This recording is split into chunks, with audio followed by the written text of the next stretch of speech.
Hello friends, welcome to Couch Coffee Books. आज आप सुनेंगे मुंशी प्रेमचंद जी की कहानी मंत्र। तो चलिए कहानी को शुरू करते हैं। पंडित लीलाधर चौबे की जबान में जादू था। जिस वक्त वह मंच पर खड़े होकर अपनी वाणी की सुधा वृष्टि करने लगते थे, श्रोताओं की आत्माएं तृप्त हो जाती थी। लोगों पर अनुराग का नशा छा जाता था। चौबे जी के व्याख्यानों में तत्व तो बहुत कम होता था, शब्द योजना भी बहुत सुंदर न होती थी, लेकिन बार बार दोहराने पर भी उसका असर कम न होता, बल्कि घन की चोटों की भांति और भी प्रभावोत्पादक हो जाता था।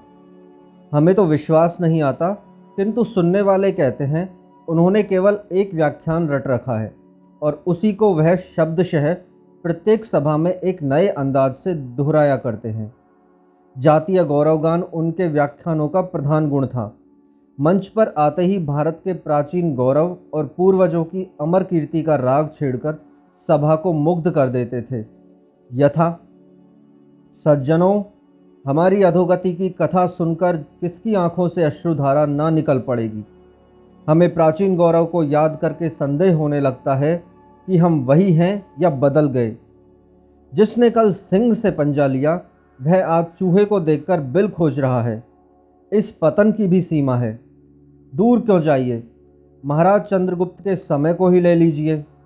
यूनान का सुविज्ञ इतिहासकार लिखता है कि उस जमाने में यहाँ द्वार पर ताले न डाले जाते थे, चोरी कहीं सुनने में न आती थी, व्यभिचार का नाम निशान न था, दस्तावेजों का आविष्कार ही न हुआ था, पुर्जों पर लाखों का लेन देन हो जाता था, न्याय पद पर बैठे हुए कर्मचारी मक्खियां मारा करते थे।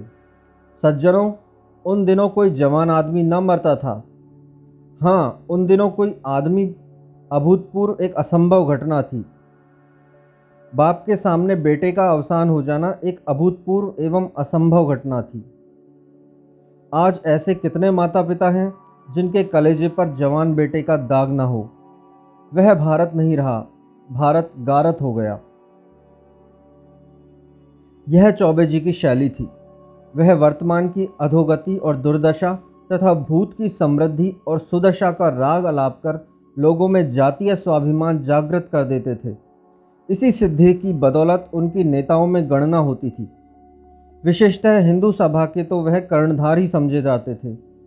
हिंदू सभा के उपासकों में कोई ऐसा उत्साही, ऐसा दक्ष, ऐसा नीति चतुर दूसरा न था। यूँ कहिए कि सभा के लिए उन्होंने अपना जीवन ही उत्सर्ग कर दिया था।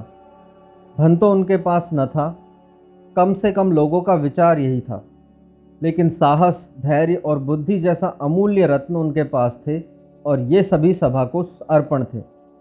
शुद्धि के तो मानो प्राण ही थे।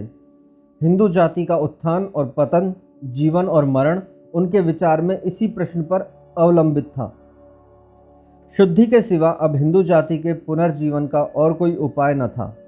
जाति की समस्त नैतिक, शारीरिक, मानसिक, सामाजिक, आर्थिक और धार्मिक बीमारियों की दवा इसी आंदोलन की सफलता में मर्यादित थी, और वह तन मन से इसका उद्योग किया करते थे। चंदे वसूल करने में चौबे जी सिद्धस्थ थे।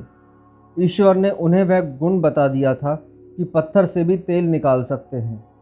कंजूसों को तो वह ऐसे उल्टे छुरे से मूड़ते थे कि उन महाशयों को सदा के लिए शिक्षा मिल जाती थी।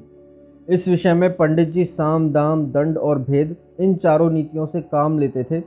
यहाँ तक कि राष्ट्रहित के लिए डाका और चोरी को भी क्षम्य समझते थे। गर्मी के दिन थे। लीलाधर जी किसी शीतल पार्वत्य प्रदेश को जाने की तैयारियां कर रहे थे कि सैर की सैर हो जाएगी और बन पड़ा तो कुछ चंदा भी वसूल लाएंगे। उनको जब भ्रमण की इच्छा होती तो मित्रों के साथ एक डेपुटेशन के रूप में निकल खड़े होते। अगर 1000 रुपये वसूल करके वह इसका आधा सैर सपाटे में खर्च भी कर दे तो किसी की क्या हानि। हिंदू सभा को तो कुछ ना कुछ मिल ही जाता था। वह ना उद्योग करते तो इतना भी तो ना मिलता। पंडित जी ने अब की सपरिवार जाने का निश्चय किया था। जब से शुद्धि का आविर्भाव हुआ था, उनकी आर्थिक दशा, जो पहले बहुत शोचनीय रहती थी, बहुत कुछ संभल गई थी। लेकिन जाति के उपासकों का ऐसा सौभाग्य कहाँ कि शांति निवास का आनंद उठा सकें। उनका तो जन्म ही मारे मारे फिरने के लिए होता है। खबर आई कि मद्रास प्रांत में तबलीग वालों ने तूफान मचा रखा है। हिंदुओं के गांव मुसलमान होते जाते हैं। मुल्लाओं ने बड़े जोश से तबलीग का काम शुरू किया है। अगर हिंदू सभा ने इस प्रवाह को रोकने की आयोजना न की तो सारा प्रांत हिंदुओं से शून्य हो जाएगा। किसी शिखाधरी की सूरत तक नजर न आएगी। हिंदू सभा में खलबली मच गई। तुरंत एक विशेष अधिवेशन हुआ और नेताओं के सामने यह समस्या उपस्थित की गई। बहुत सोच विचार के बाद निश्चय हुआ कि चौबे जी पर इस कार्य का भार रखा जाए। उनसे प्रार्थना की जाए कि वह तुरंत मद्रास चले जाएं और धर्म विमुख बंधुओं का उद्धार करें। कहने की ही देर थी। चौबे जी तो हिंदू जाति की सेवा के लिए अपने को अर्पण ही कर चुके थे। पर्वत यात्रा का विचार रोक दिया और मद्रास जाने को तैयार हो गए। हिंदू सभा के मंत्री ने आंखों में आंसू भरकर उनसे विनय की कि महाराज, यह बेड़ा आप ही उठा सकते हैं। आप ही को परमात्मा ने इतनी सामर्थ्य दी है। आपके सिवा ऐसा कोई दूसरा मनुष्य भारतवर्ष में नहीं है जो इस घोर विपत्ति में काम आए। जाति की दीनहीन दशा पर दया कीजिए। चौबे जी इस प्रार्थना को अस्वीकार न कर सके। फौरन सेवकों की एक मंडली बनी और पंडित जी के नेतृत्व में रवाना हुई। हिंदू सभा ने उसे बड़ी धूम से विदाई का भोज दिया। एक उदास रईस ने चौबे जी को एक थैली भेंट की और रेलवे स्टेशन पर हजारों आदमी उन्हें विदा करने आए। यात्रा का वृत्तांत लिखने की जरूरत नहीं। हर एक बड़े स्टेशन पर सेवकों का सम्मान पूर्वक स्वागत हुआ। कई जगह थैलियाँ मिली। रतलाम की रियायत ने एक शामियाना भेंट किया। बड़ौदा ने एक मोटर दी कि सेवकों को पैदल चलने का कष्ट न उठाना पड़े। यहाँ तक कि मद्रास पहुँचते पहुँचते सेवा दल के पास एक माकूल रकम के अतिरिक्त ज़रूरत की कितनी चीज़ें जमा हो गई थी। वहाँ आबादी से दूर खुले हुए मैदान में हिंदू सभा का पड़ाव पड़ा। शामियाने पर राष्ट्रीय झंडा लहराने लगा। सेवकों ने अपनी अपनी वर्दियाँ निकाली। स्थानीय धन कुबेरों ने दावत के सामान भेजे। रावड़ियाँ पड़ गई। चारों ओर ऐसी चहल पहल हो गई मानो किसी राजा का कैंप है। रात के 8 बजे थे। अछूतों की एक बस्ती के समीप सेवक दल का कैंप गैस के प्रकाश से जगमगा रहा था। कई हजार आदमियों का जमाव था, जिनमें अधिकांश अछूत ही थे। उनके लिए अलग टाट बिछा दिए गए थे। ऊंचे वर्ण के हिंदू कालीनों पर बैठे हुए थे। पंडित लीलाधर का धुआंधार व्याख्यान हो रहा था। तुम उन्हीं ऋषियों की संतान हो जो आकाश के नीचे एक नई सृष्टि की रचना कर सकते थे, जिनके न्याय, बुद्धि और विचार शक्ति के सामने आज सारा संसार सिर झुका रहा है। सहसा एक बूढ़े अछूत ने उठकर पूछा, हम लोग भी उन्हीं ऋषियों के संतान हैं? लीलाधर, निस्संदेह तुम्हारी धमनियों में भी उन्हीं ऋषियों का रक्त दौड़ रहा है। और यद्यपि आज का निर्दयी, कठोर, विचारहीन और संकुचित हिंदू समाज तुम्हें अवहेलना की दृष्टि से देख रहा है, तथापि तुम किसी हिंदू से नीच नहीं हो, चाहे वह अपने को कितना ही ऊंचा समझता हो। बूढ़ा, तुम्हारी सभा हम लोगों की सुधि क्यों नहीं लेती? लीलाधर, हिंदू सभा का जन्म अभी थोड़े ही दिन हुआ है और इस अल्पकाल में उसने जितने काम किए हैं उस पर उसे अभिमान हो सकता है। हिंदू जाति शताब्दियों के बाद गहरी नींद से चौंकी है और अब वह समय निकट है जब भारतवर्ष में कोई हिंदू किसी हिंदू को नीच ना समझेगा, जब वह सब एक दूसरे को भाई समझेंगे। श्री रामचंद्र ने निषाद को छाती से लगाया था, शबरी के झूठे बेर खाए थे। बूढ़ा, आप जब इन्हीं महात्माओं की संतान हैं तो फिर ऊंच नीच में क्यों इतना भेद मानते हैं? लीलाधर, इसलिए कि हम पतित हो गए हैं, अज्ञान में पड़कर उन महात्माओं को भूल गए हैं। बूढ़ा, अब तो आपकी निद्रा टूटी है, हमारे साथ भोजन करोगे? लीलाधर, मुझे कोई आपत्ति नहीं है। बूढ़ा, मेरे लड़के से अपनी कन्या का विवाह कीजिएगा। लीलाधर, जब तक तुम्हारे जन्म संस्कार ना बदल जाएं, जब तक तुम्हारे आहार व्यवहार में परिवर्तन ना हो जाए, हम तुमसे विवाह का संबंध नहीं कर सकते। मांस खाना छोड़ो, मदिरा पीना छोड़ो, शिक्षा ग्रहण करो, तभी तुम उच्च वर्ण के हिंदुओं में मिल सकते हो। बूढ़ा, हम कितने ही ऐसे कुलीन ब्राह्मणों को जानते हैं जो रात दिन नशे में डूबे रहते हैं, मांस के बिना कौर नहीं उठाते, और कितने ही ऐसे हैं जो एक अक्षर भी नहीं पढ़े, पर आपको उनके साथ भोजन करते देखता हूँ। उनसे विवाह संबंध करने में आपको कदाचित इनकार न होगा। जब आप खुद अज्ञान में पड़े हुए हैं तो हमारा उद्धार कैसे कर सकते हैं? आपका हृदय अभी तक अभिमान से भरा हुआ है। जाइए, अभी कुछ दिन और अपनी आत्मा का सुधार कीजिए। हमारा उद्धार आपके किए न होगा।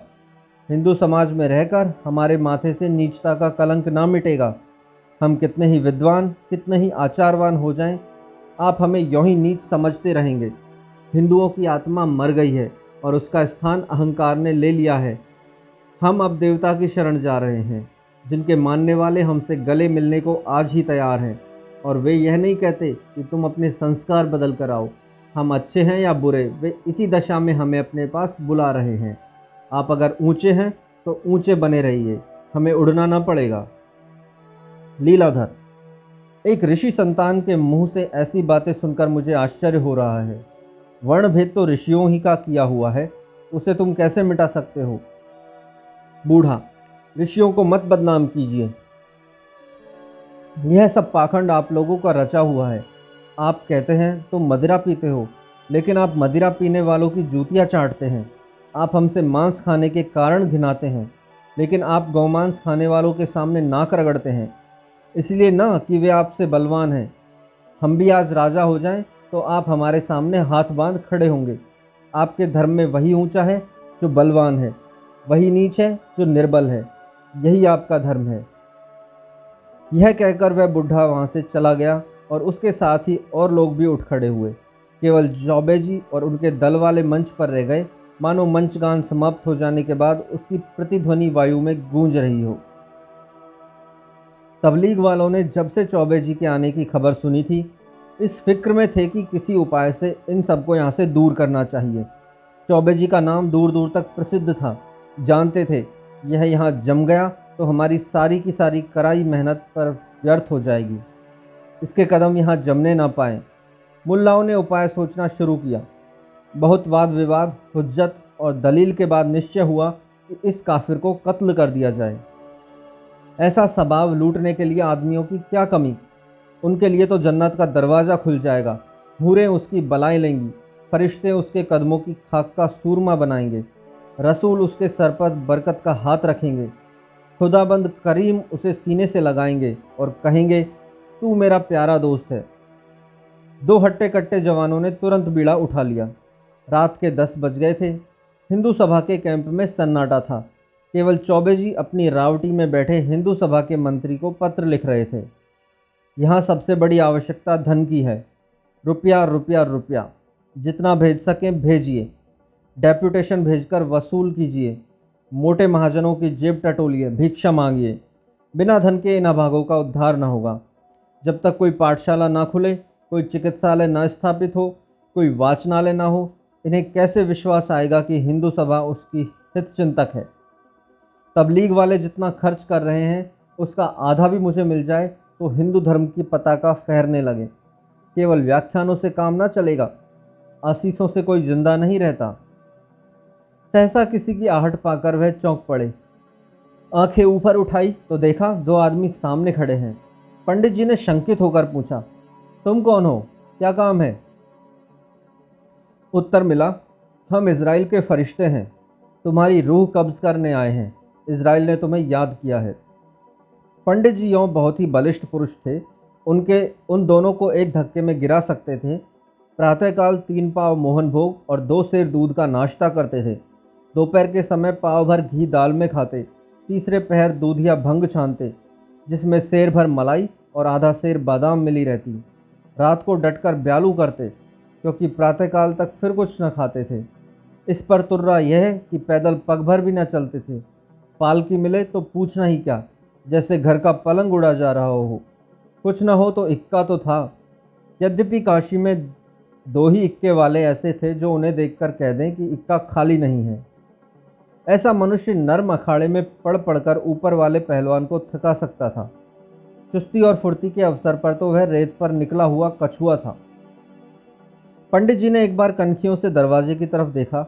भागने का कोई मौका न था। तब उनमें साहस का संचार हुआ। भय की पराकाष्ठा ही साहस है। अपने सोंटे की तरफ हाथ बढ़ाया और गरज कर बोले, निकल जाओ यहाँ से। बात मुंह से पूरी ना निकली थी कि लाठियों का वार पड़ा। पंडित जी मूर्छित होकर गिर पड़े। शत्रुओं ने समीप में आकर देखा, जीवन का कोई लक्षण न था। समझ गए काम तमाम हो गया। लूटने का विचार न था, पर जब कोई पूछने वाला ना हो तो हाथ बढ़ाने में क्या हर्ज है। जो कुछ हाथ लगा ले देकर चलते बने। प्रातःकाल बूढ़ा भी उधर से निकला तो सन्नाटा छाया हुआ था, न आदमी न आदमजाद। छौलदारियां भी गायब। चकराया, यह माजरा क्या है? रात ही भर में अलादीन के महल की तरह सब कुछ गायब हो गया। उन महात्माओं में से एक भी नजर नहीं आता जो प्रातःकाल मोहन भोग उड़ाते और संध्या समय भंग घोटते दिखाई देते थे। जरा और समीप जाकर पंडित लीलाधर की रावटी में झांका तो कलेजा सन्न से हो गया। पंडित जी जमीन पर मुर्दे की तरह पड़े हुए थे, मुंह पर मक्खियां भिनक रही थी। सिर के बालों में रक्त ऐसा जम गया था जैसे किसी चित्रकार के ब्रश में रंग। सारे कपड़े लहूलुहान हो रहे थे। समझ गया पंडित जी के साथियों ने उन्हें मारकर अपनी राह ली। सहसा पंडित जी के मुंह से कराने की आवाज़ निकली।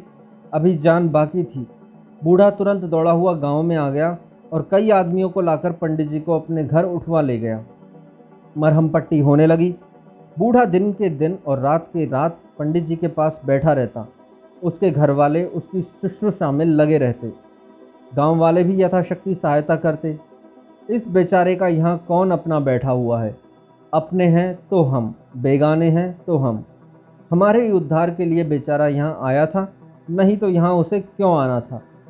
कई बार पंडित जी अपने घर पर बीमार पड़ चुके थे, पर उनके घर वालों ने इतनी तन्मयता से उनकी तीमारदारी ना की थी।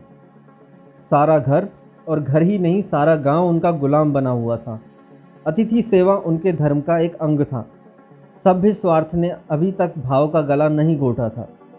सांप का मंत्र जानने वाला देहाती अब भी माघ पूस की अंधेरी मेघाच्छन्न रात्रि में मंत्र डालने के लिए 10-5 कोस पैदल दौड़ता हुआ चला जाता है। उसे डबल फीस और सवारी की ज़रूरत नहीं होती। बूढ़ा मलमूत्र तक अपने हाथों उठाकर फेंकता, पंडित जी की घुड़कियाँ सुनता, सारे गांव से दूध मांगकर उन्हें पिलाता, पर उसकी त्योरियां कभी मैली न होती। अगर उसके कहीं चले जाने पर घरवाले लापरवाही करते तो आकर सबको डांटता। महीने भर के बाद पंडित जी चलने फिरने लगे और अब उन्हें ज्ञात हुआ कि इन लोगों ने मेरे साथ कितना उपकार किया है। इन्हीं लोगों का काम था कि मुझे मौत के मुंह से निकाला, नहीं तो मरने में क्या कसर रह गई थी। उन्हें अनुभव हुआ कि मैं जिन लोगों को नीच समझता था और जिनके उद्धार का बीड़ा उठाकर आया था, वे मुझसे कहीं ऊंचे हैं। मैं इन परिस्थितियों में कदाचित रोगी को किसी अस्पताल में भेजकर ही अपने कर्तव्य निष्ठा पर गर्व करता। समझता मैंने दधीची और हरिश्चंद्र का मुख उज्ज्वल कर दिया है। उनके रोए रोए से इन देवतुल्य प्राणियों के प्रति आशीर्वाद निकलने लगा। 3 महीने गुजर गए। ना तो हिंदू सभा ने पंडित जी की खबर ली और ना घर वालों ने। सभा के मुखपत्र में उनकी मृत्यु पर आंसू बहाए गए, उनके कामों की प्रशंसा की गई और उनका स्मारक बनाने के लिए चंदा खोल दिया गया। घर वाले भी रो पीट कर बैठ गए। उधर पंडित जी दूध और घी खाकर चौक चौबंद हो गए। चेहरे पर खून की सुर्खी दौड़ गई, देह भर आई। देहात के जलवायु ने वह काम कर दिखाया जो कभी मलाई और मक्खन से ना हुआ था। पहले की तरह तैयार तो वह न हुए, पर फुर्ती और चुस्ती दोगुनी हो गई। मोटाई का आलस्य अब नाम को भी न था। उनमें एक नए जीवन का प्रचार हो गया। जाड़ा शुरू हो गया था। पंडित जी घर लौटने की तैयारियां कर रहे थे।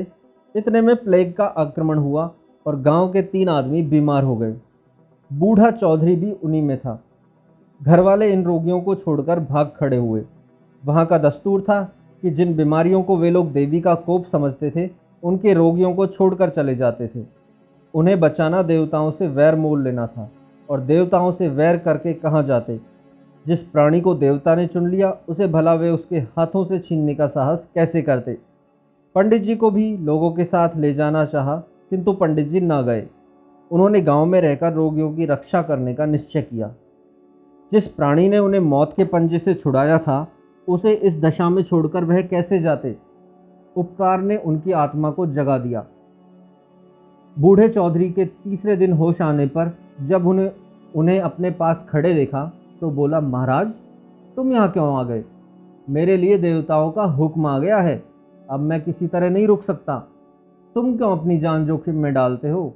मुझ पर दया करो, चले जाओ। लेकिन पंडित जी पर कोई असर न हुआ। वह बारी बारी से तीनों रोगियों के पास जाते और कभी उनकी गिल्टियाँ सेकते, कभी उन्हें पुराणों की कथाएं सुनाते। घरों में नाज बर्तन आदि सब ज्यों के त्यों रखे हुए थे। पंडित जी पथ्य बनाकर रोगियों को खिलाते। रात को जब रोगी सो जाते और सारा गांव भाएं भाएं करने लगता तो पंडित जी को भयंकर जंतु दिखाई देते। उनके कलेजे में धड़कन होने लगती, लेकिन वहां से टलने का नाम ना लेते। उन्होंने निश्चय कर लिया था कि या तो इन लोगों को बचा ही लूंगा या इन पर अपने को बलिदान ही कर दूंगा। जब 3 दिन सेक बांध करने पर भी रोगियों की हालत न संभली तो पंडित जी को बड़ी चिंता हुई। शहर वहां से 20 मील पर था। रेल का कहीं पता नहीं, रास्ता बीहड़ और सवारी कोई नहीं। इधर यह भय कि अकेले रोगियों की न जाने क्या दशा हो। बेचारे बड़े संकट में पड़े। अंत को चौथे दिन पहर रात रहे वह अकेले शहर को चल दिए और 10 बजते बजते वहां जा पहुंचे। अस्पताल से दवा लेने में बड़ी कठिनाई का सामना करना पड़ा। गंवारों से अस्पताल वाले दवाओं का मनमाना दाम वसूल करते थे। पंडित जी को मुफ्त क्यों देने लगे? डॉक्टर ने मुंशी से कहा, दवा तैयार नहीं है। पंडित जी ने गिड़गिड़ा कर कहा, सरकार, बड़ी दूर से आया हूँ, कई आदमी बीमार पड़े हैं, दवा ना मिलेगी तो सब मर जाएंगे। मुंशी ने बिगड़ कर कहा, क्यों सिर खाए जाते हो? कह तो दिया दवा तैयार नहीं है, न तो इतनी जल्दी हो ही सकती है। पंडित जी अत्यंत दीन भाव से बोले, सरकार, ब्राह्मण हूँ, आपके बाल बच्चों को भगवान चिरंजीवी करे, दया कीजिए, आपका अकबाल चमकता रहे। रिश्वती कर्मचारी में दया कहाँ, वे तो रुपयों के गुलाम हैं। जो जो पंडित जी उसकी खुशामद करते थे वह और भी झल्लाता था। अपने जीवन में पंडित जी ने कभी इतनी दीनता ना प्रकट की थी। उनके पास इस वक्त एक ढेला भी न था। अगर वह जानते कि दवा मिलने में इतनी दिक्कत होगी तो गांव वालों से ही कुछ मांग जांच कर लाए होते। बेचारे हतबुद्धि से खड़े सोच रहे थे कि अब क्या करना चाहिए। सहसा डॉक्टर साहब स्वयं बंगले से निकल आए। पंडित जी लपक कर उनके पैरों पर गिर पड़े और करुण स्वर में बोले, दीन बंधु, मेरे घर के 3 आदमी ताउन में पड़े हुए हैं, बड़ा गरीब हूँ, सरकार कोई दवा मिले। डॉक्टर साहब के पास ऐसे गरीब लोग नित्य आया करते थे। उनके चरण पर किसी का गिर पड़ना, उनके सामने पड़े हुए आर्तनाद करना उनके लिए कुछ नई बात न थी। अगर इस तरह वह दया करने लगते तो दवा ही को भर लेते। यह ठाठ बाट कहाँ से निपटा। मगर दिल के चाहे कितने ही बुरे हों, बात ही मीठी मीठी करते थे। पैर हटाकर बोले, रोगी कहाँ है? पंडित जी, सरकार, वे तो घर पर हैं, इतनी दूर कैसे लाता? डॉक्टर, रोगी घर और तुम दवा लेने आए हो, कितने मजे की बात है। रोगी को देखे बिना कैसे दवा दे सकता हूँ? पंडित जी को अपनी भूल मालूम हुई। वास्तव में बिना रोगी को देखे रोग की पहचान कैसे हो सकती है? लेकिन 3-3 रोगियों को इतनी दूर लाना आसान न था। अगर गांव वाले उनकी सहायता करते तो डोलियों का प्रबंध हो सकता था, पर वहां सब कुछ अपने ही बूते पर करना था। गांव वालों से इसमें सहायता मिलने की कोई आशा न थी। सहायता की कौन कहे, वे तो उनके शत्रु हो रहे थे। उन्हें भय होता कि यह दुष्ट देवताओं से वैर बढ़ाकर हम लोगों पर न जाने क्या विपत्ति लाएगा। अगर कोई दूसरा आदमी होता तो वह उसे कब का मार चुके होते। पंडित जी से उन्हें प्रेम हो गया था, इसलिए छोड़ दिया था। यह जवाब सुनकर पंडित जी को कुछ बोलने का साहस तो न था, पर कलेजा मजबूत करके बोले, सरकार, अब कुछ नहीं हो सकता। डॉक्टर, अस्पताल से दवा नहीं मिल सकती, हम अपने पास से दाम लेकर दवा दे सकते हैं। पंडित जी, यह दवा कितने की होगी सरकार? डॉक्टर साहब ने दवा का दाम 10 रुपये बतलाया और यह भी कहा कि इस दवा से जितना लाभ होगा उतना अस्पताल की दवा से नहीं हो सकता। बोले, वहाँ पुरानी दवाई रखा रहता है, गरीब लोग आता है, दवाई ले जाता है, जिसको जीना होता है जीता है, जिसे मरना होता है मरता है, हमसे कुछ मतलब नहीं। हम तुमको जो दवा देगा वह सच्चा दवा होगा। 10 रुपये। इस समय पंडित जी को 10 रुपये 10 लाख जान पड़े। इतने रुपए वह एक दिन में भंग बूटी में उड़ा दिया करते थे, पर इस समय तो धेले धेले को मोहताज थे। किसी से उधार मिलने की आशा कहाँ। हाँ, संभव है भिक्षा मांगने से कुछ मिल जाए, लेकिन इतनी जल्दी 10 रुपये किसी भी उपाय से न मिल सकते थे। आधे घंटे तक वह इसी उधेड़बुन में खड़े रहे। भिक्षा के सिवा दूसरा कोई उपाय न सूझता था और भिक्षा उन्होंने कभी मांगी ना थी। वह चंदे जमा कर चुके थे, एक एक बार में हजारों वसूल कर लेते थे, पर वह दूसरी बात थी। धर्म के रक्षक, जाति के सेवक और दलितों के उद्धारक बनकर चंदा लेने में एक गौरव था। चंदा लेकर वह देने वालों पर एहसान करते थे, पर यहाँ तो भिखारियों की तरह हाथ फैलाना, गिड़गिड़ाना और फटकारें सहनी पड़ेंगी। कोई कहेगा, इतने मोटे ताजे तो हो, मेहनत क्यों नहीं करते? तुम्हें भीख मांगते शर्म भी नहीं आती? कोई कहेगा, घास खोद लाओ, मैं तुम्हें अच्छी मजदूरी दूंगा। किसी को उनके ब्राह्मण होने का विश्वास ना आएगा। अगर यहाँ उनका रेशमी अचकन और रेशमी साफा होता, केसरिया रंग वाला दुपट्टा ही मिल जाता, तो वह कोई स्वांग भर लेते। ज्योतिषी बनकर वह किसी धनी सेठ को फांस सकते थे और इस फन में वह उस्ताद भी थे। पर यहाँ वह सामान कहाँ, कपड़े लत्ते तो सब कुछ लुट चुके थे। विपत्ति में कदाचित बुद्धि भी भ्रष्ट हो जाती है। अगर वह मैदान में खड़े होकर कोई मनोहर व्याख्यान दे देते तो शायद उनके 10-5 भक्त पैदा हो जाते, लेकिन इस तरफ उनका ध्यान ही ना गया। वह सजे हुए पंडाल में फूलों से सुसज्जित मेज के सामने मंच पर खड़े होकर अपनी वाणी का चमत्कार दिखला सकते थे। इस दुर्वस्था में कौन उनका व्याख्यान सुनेगा? लोग समझेंगे कोई पागल बक रहा है। मगर दोपहर ढली जा रही थी, अधिक सोच विचार का अवकाश न था। यहीं संध्या हो गई तो रात को लौटना असंभव हो जाएगा। फिर रोगियों की न जाने क्या दशा हो। वह अब इस अनिश्चित दशा में खड़े न रह सके। चाहे जितना तिरस्कार हो, कितना ही अपमान सहना पड़े, भिक्षा के सिवा और कोई उपाय न था। वह बाजार में जाकर एक दुकान के सामने खड़े हो गए, पर कुछ मांगने की हिम्मत ना पड़ी। दुकानदार ने पूछा, क्या लोगे?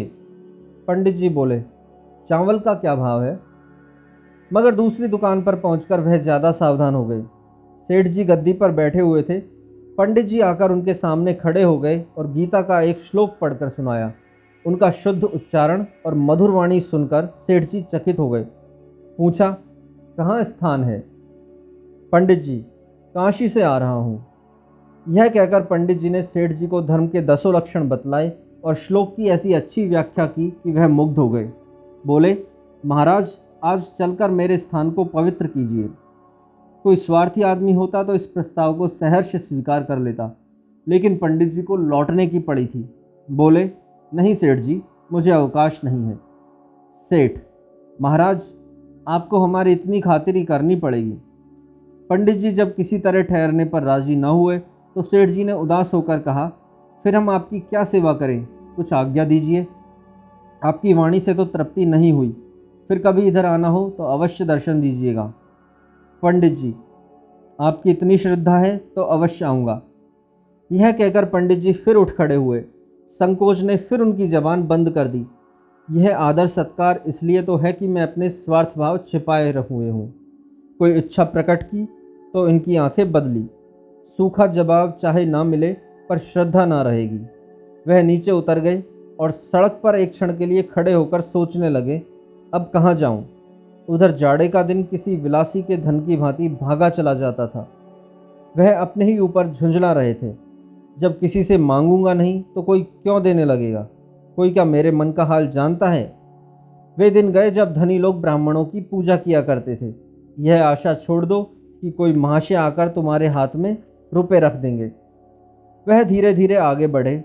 सहसा सेठ जी ने पीछे से पुकारा, पंडित जी, जरा ठहरिए।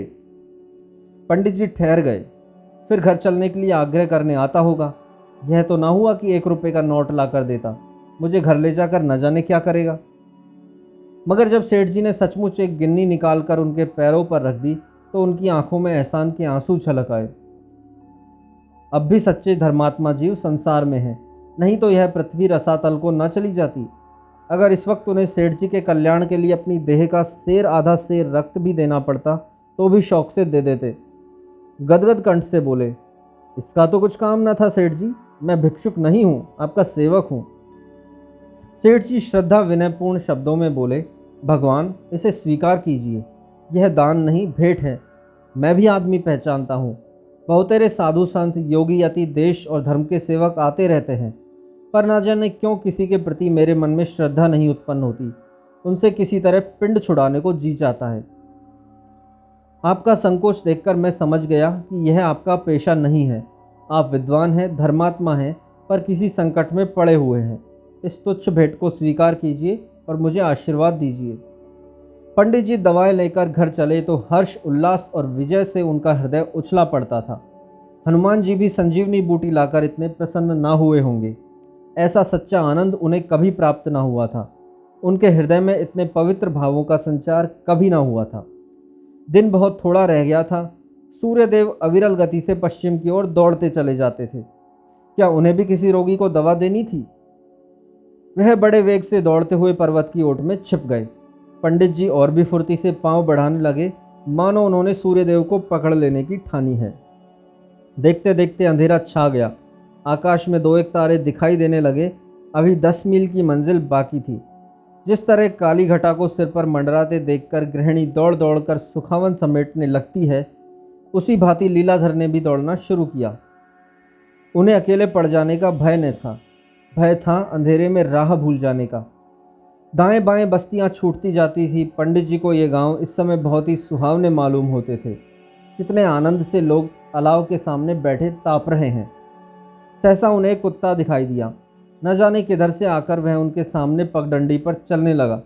पंडित जी चौंक पड़े, पर एक क्षण में उन्होंने कुत्ते को पहचान लिया। यह बूढ़े चौधरी का कुत्ता मोती था। वह गांव छोड़कर आज इधर इतनी दूर कैसे आ निकला? क्या वह जानता है? पंडित जी दवा लेकर आ रहे होंगे, कहीं रास्ता भूल जाएं। कौन जानता है। पंडित जी ने एक बार मोती कहकर पुकारा तो कुत्ते ने दुम हिलाई, पर रुका नहीं। वह इससे अधिक परिचय देकर समय नष्ट न करना चाहता था। पंडित जी को ज्ञात हुआ कि ईश्वर मेरे साथ है, वही मेरी रक्षा कर रहे हैं। अब उन्हें कुशल से घर पहुंचने का विश्वास हो गया। 10 बजते बजते पंडित जी घर पहुंच गए। रोग घातक न था, पर यश पंडित जी को बदा था। 1 सप्ताह के बाद तीनों रोगी चंगे हो गए। पंडित जी की कीर्ति दूर दूर तक फैल गई। उन्होंने यम देवता से घोर संग्राम करके इन आदमियों को बचा लिया था। उन्होंने देवताओं पर भी विजय पा ली थी, असंभव को संभव कर दिखाया था। वह साक्षात भगवान थे।